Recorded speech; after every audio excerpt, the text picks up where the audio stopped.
déclare ouvert les séances de pré-soutenance et de soutenance 2023-2024 et bien sûr.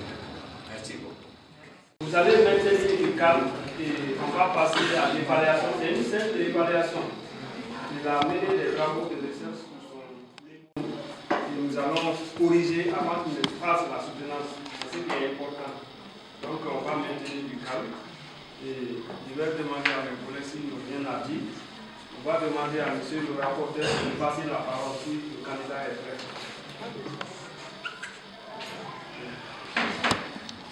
Monsieur le candidat, vous êtes prêt? Vous avez la parole. Monsieur le président du jury de pré-soutenance, madame la vice-présidente, chers membres du jury, distingués consultants, mesdames et messieurs de l'assistance, avant de me lancer dans le vif de la présentation de notre travail, permettez-moi de remercier les membres du jury d'avoir porté intérêt à cette étude par leur présence massive dans cette salle de pré-soutenance. C'est avec une image d'or et un engouement particulier en ces jours solennels du 30 janvier 2020, essai de fabrication des biscuits enrichis en farine de Superius Espirantus à l'immeuble de Dalaba, qui se sont déroulés de la période allant du 1er septembre au 15 décembre 2023 inclusivement. En effet, le blé fait partie des 3 céréales les plus cultivées dans le monde avec le riz et le maïs.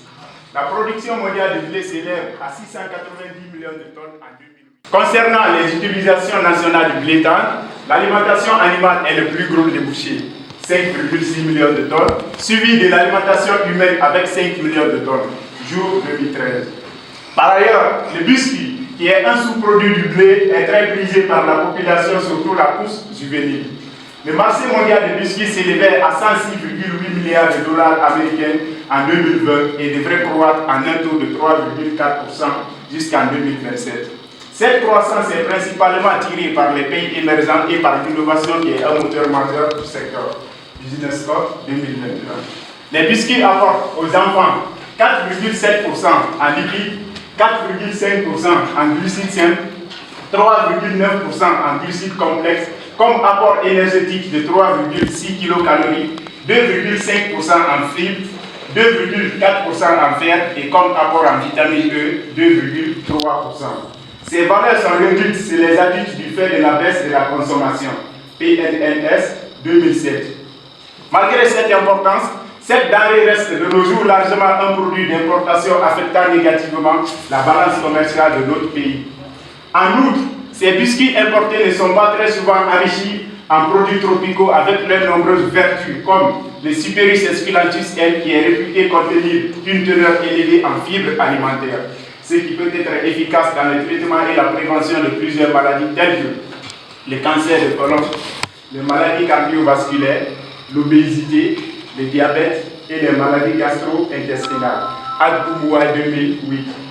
Malgré tous les bienfaits susmentionnés du point de vue nutritionnel et thérapeutique, le Superius Esculentus L demeure moins connu du grand public et surtout dans la fabrication du biscuit. En outre, cette technologie reste méconnue du Guinéen. Est-ce que c'est les pâtissiers qui n'adhèrent pas à l'idée ou les consommateurs qui n'aiment pas des produits enrichis? C'est pour répondre à toutes ces questions que nous avons choisi de traiter ce thème intitulé « Essai de fabrication des biscuits enrichis en farine de Superius Esculentus L à l'immeuble de Dalaba » en vue de valoriser nos produits locaux. Pour sa réalisation, ce canevas ci-dessous a été adopté. Chapitre 1, révision bibliographique. Chapitre 2, matériel et méthode. Chapitre 3, résultats et discussions. Enfin, conclusions et recommandations. Chapitre 1, révision bibliographique. Dans cette partie, nous nous sommes inspirés des œuvres de certains auteurs ayant travaillé dans ce domaine avec clarité. Chapitre 2, matériel et méthode. Grand 1, matériel. Présentation sommaire de Dalaba. Dalaba fait partie de Dalaba est l'une des 33 préfectures de la Guinée, site limité au nord par Miti et Kara, au sud par Koba et Bouliouel, à l'ouest par Miti et Koba et à l'est par Kara et Bouliouel. Après avoir fait la présentation sommaire de Dalaba, le matériel utilisé a été cité et quantifié. Grande méthode. L'objectif de ce travail a été de fabriquer un biscuit enrichi en farine de Superius Esculentus L à l'immeuble de Dalaba, en vue de valoriser nos produits locaux. Pour atteindre cet objectif, la méthodologie suivante a été adoptée. Consultation des cadres et analyse des archives. enquête auprès des acteurs, examen organoleptique et soit de la matière première, analyse physico-chimique et microbiologique de la matière première, fabrication des biscuits. Chers membres du jury, permettez-moi de vous présenter le diagramme de fabrication de notre biscuit. Après réception de la matière première, ingrédients et additifs, on est passé au mixage. La mixture de farine et des ingrédients ont été pétris. La pâte obtenue a été fermentée. Après la fermentation, laminage, la pâte a été découpée. Les pâtons ont été cuits à une température de 175 degrés. Après, les biscuits ont été refroidis. Refroidissement, conditionnement, stockage.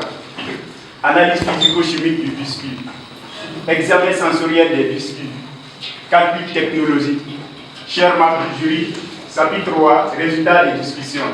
Chers membres du jury, dans le souci de connaître les zones d'approvisionnement de Dalaba en Superis Esculentus L, une enquête a été menée auprès des vendeuses de Superis Esculentus L, dont les résultats trouvés sont mentionnés sur la figure 1, titrée Résultats sur les zones d'approvisionnement. Il ressort de cette figure que la Haute-Guinée approvisionne beaucoup Dalaba en Superis Esculentus L avec un taux de 70% que la Basse-Guinée avec un taux de 30%.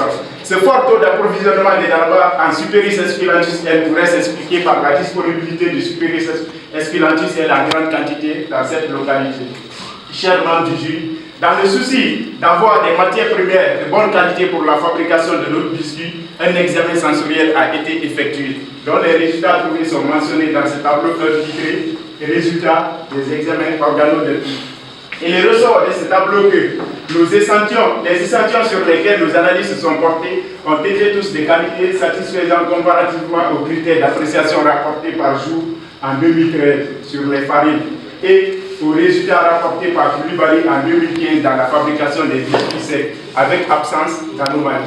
Chers membres du jury, dans l'optique de connaître la charge microbienne de notre matière première, une analyse microbiologique a été effectuée, dont les résultats trouvés sont mentionnés dans ce tableau 2, titré Résultats des analyses microbiologiques des matières premières.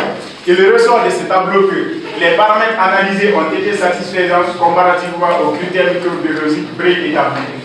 Cependant, les coliformes totaux, les coliformes fécaux, les staphylocoques présumés pathogènes, les salmonelles ont été absents dans le produit, ce qui pourrait s'expliquer par la bonne pratique d'hygiène appliquée au cours des analyses, mais aussi au cours de la transformation.